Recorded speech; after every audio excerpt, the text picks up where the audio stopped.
For some reason, the Japanese were thinking they only care about fights, good animation, massive aura farming, when in reality, everyone knows there's so much more to care about.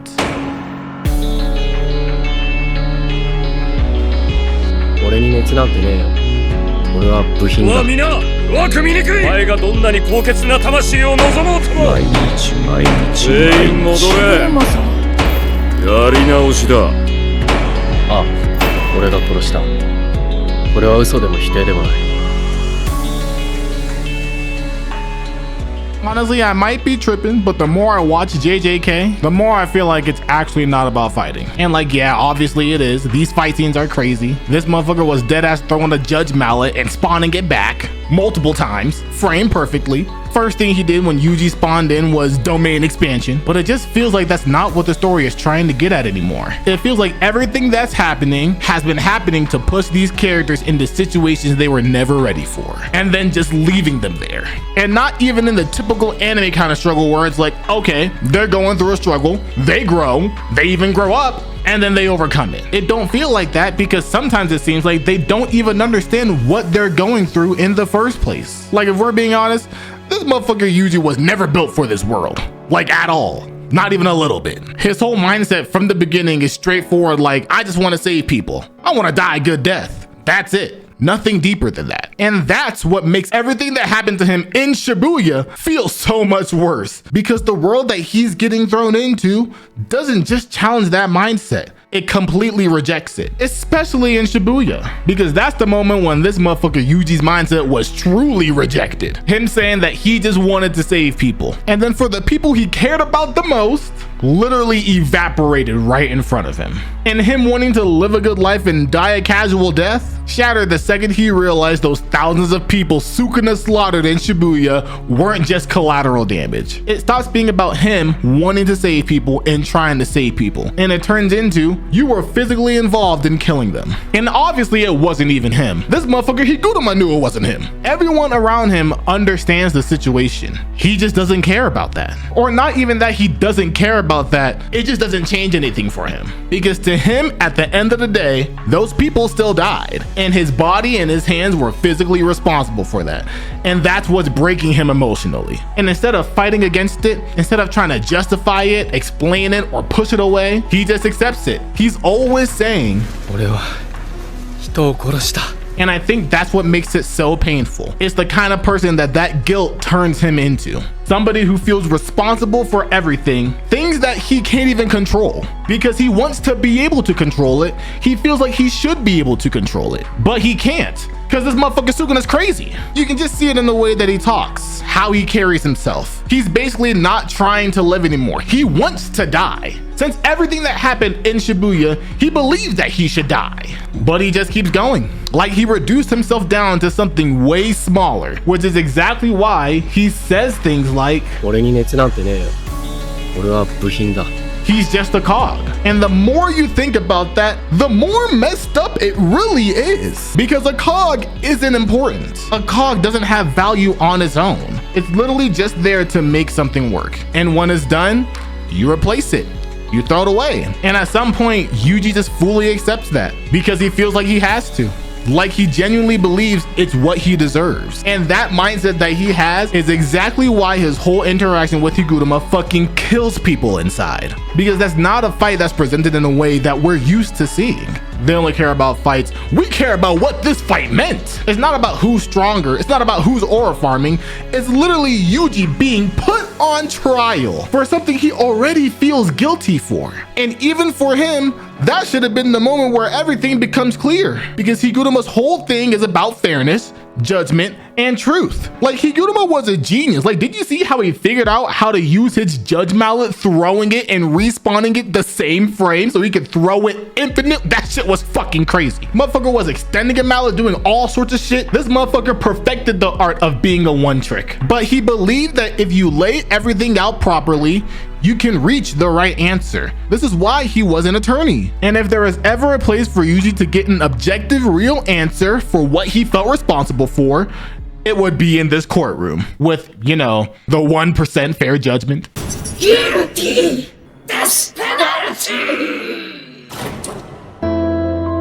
the fact that Higuruma's domain expansion literally puts him into a courtroom with a judge that gets to make a verdict based on the evidence that's presented means to him that he can't hide from anything anymore. And having to accept the quote unquote proper consequences, it's his last chance to not feel responsible.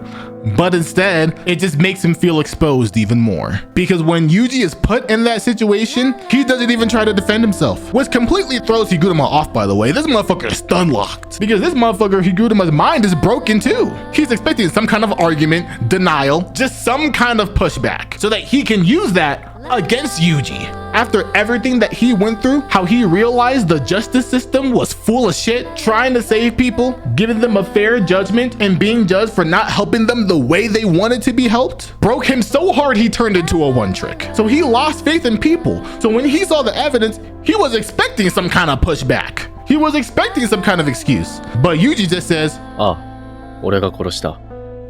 これは嘘でも否定でもない。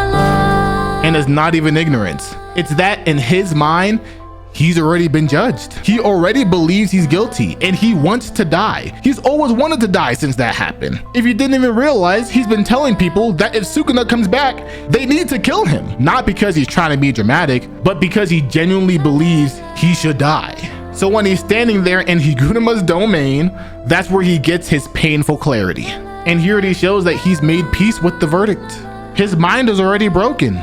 So broken that this verdict is what he honestly wants. He expects to be found guilty because he believes his sin cannot be hidden. So when he's found guilty in the courtroom and is called for execution, it almost seems like it comes off as a relief to him. It's basically what he truly wanted. He wants in this moment for Higuruma to kill him, but he's still working as a cog, doing what he needs to do, fighting back, just like the adult figures in his life would. And that concept breaks Higuruma's entire worldview and breaks him down even more internally, because he realized he became what he also hated the most. He realized that his domain isn't the correct justice for Yuji. Yuji wasn't even given a trial. He asked for a retrial and then declined a trial, which is what Higuruma always advocated for.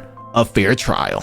This is exactly why we were shown that Higuruma himself didn't want to be a judge, because as a judge, he would have given him that verdict and somebody would have followed through with that execution. But as an attorney, he can give his own judgment, which is why he puts his executioner sword away at the last second, just as Yuji's about to punch him. And even in that exact moment, you can see how much that fucks with Yuji, because he's not relieved, he's confused, frustrated, almost angry that he didn't die, because again, he wanted to die. He's just trucking along doing what he's supposed to do until there's a real opportunity for him to die while facing his sins. He wanted this to happen so you can see how much it really triggers him and how hard he's clenching his fist that he's still alive. Because to have somebody look at everything he's done, everybody he's theoretically killed, and just say, "Nah, you good, bro." It's a constant state of, I killed people, I deserve to die, but as long as I'm alive, I have a responsibility to fix things. That's what he meant when he said he's just a cog. He's just a part in a machine trying to make things work out for as long as he's forced to be here. And you can just imagine he would not feel this way if this motherfucker Gojo was not locked up. Because of how monstrously broken he was, it never really felt like things could fall apart. No matter how bad things got, you always had the thought, yeah, it's pretty bad. Damn, that seems like it sucks.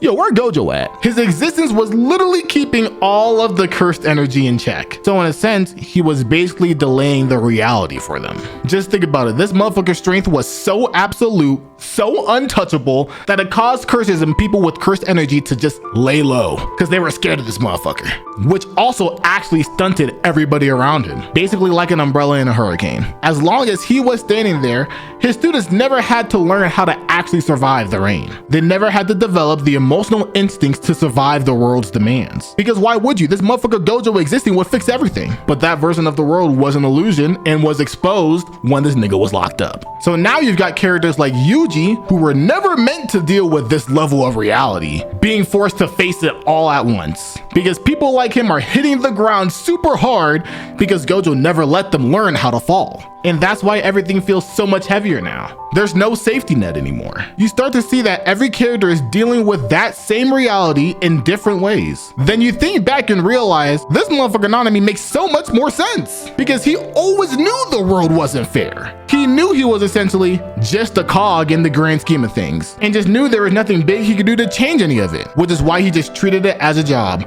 like an adult would, which makes so much more sense when you realize Yuji looks up to him. Because while Yuji is currently breaking because he can't save everyone, Nanami was a blueprint for how you keep walking when you realize you can't fix the world. Because Nanami was old enough to not have the Gojo's a god complex and knew that the world was fucked up underneath. So essentially he knew that he was a cog, but he was a functional cog. He knew he wasn't no win condition like Gojo was. You're just part of the whole system. So you just endure the shift and eat bread. You just do the work until it's time to go. And at the end of the day, that's the most adult mindset you could possibly have, which is what Yuji is trying to learn from. It's not something you can fix. You just endure it. So you got all these themes, Yuji getting crushed, Higuruma's mentally broken, Nanami accepted the world was fucked up and was enduring it, and none of them are completely right, but none of them are completely wrong either. It doesn't feel like a power fantasy. It feels like they're being crushed by something they didn't fully understand, and they're having to constantly fight through it, which is what these fights really stand for. And I think a lot of people already know that too. So them Japanese motherfuckers were right. The fighting is fucking incredible. The animation is wild. That motherfucker Maki was super aura farming, but clearly there's much more to it.